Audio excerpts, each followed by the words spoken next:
9 মাসে ঐক্য কমিশনের বৈঠক হলো। বৈঠক করে আলী রিয়াদ সাহেব যার নেতৃত্বে হয়েছিল উনি আবার বাংলাদেশ ত্যাগ করে চলে গেছে।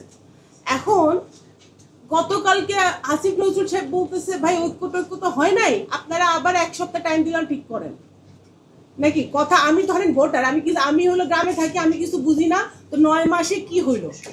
এই যে জিএসএ, বিএনপি, এনসিপি, জামাত সহ সকল রাজনৈতিক দলকে চা বিস্কুট যে খাইলো সকাল থেকে বিকাল পর্যন্ত আলী রিয়াদ সাহেবদের সাথে, এটার আলটিমেট গোলটা কি, আলটিমেট রেজাল্টটা কি? আমরা যেটা আমার ছোট ভাই বললেন, এই বৃষ্টির মধ্যে ছাতা ধরে সবাই গেল, জাতীয় সনদে একটা স্বাক্ষর করলো, করে আমরা দেখালাম আমরা এক আছি, এক থেকে আমরা ইয়ে করলাম। তাহলে আমার as a layman, as a voter, আমার মনে প্রশ্ন জাগতেই পারে যে এই ঐক্য কমিশনের প্রয়োজনটা কি ছিল?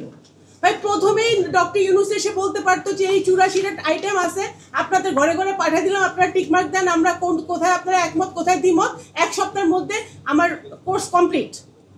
কারণ তাহলে তো ঐক্যমত তো হইতেছে না। And that is the beauty of democracy. ভাই আপনি গণতন্ত্র চাইবেন, আপনি ডেমোক্রেসি পালন করবেন, আবার ওভারনাইট সংস্কার চাইবেন, এই দুটো একসাথে হয় না। সংস্কার and reform or change is a continuous process. আপনি আজকে 2টা চেঞ্জ আনবেন, আপনার অপেক্ষা করতে হবে আবার আপনি, কারণ সব গণতান্ত্রিক পরিবেশে, গণতান্ত্রিক সিস্টেমে আমরা এই 5 জন আমরা একমত হব না, 5 জনের 5টা মত থাকবে এবং সময় বেশি লাগবে। তাই বলে কি আমরা পিছিয়ে যাব? আমরা কি মন খারাপ করব? আমরা কি ভাববো যে আমাদের কোনো সংস্কার হচ্ছে না? তা না।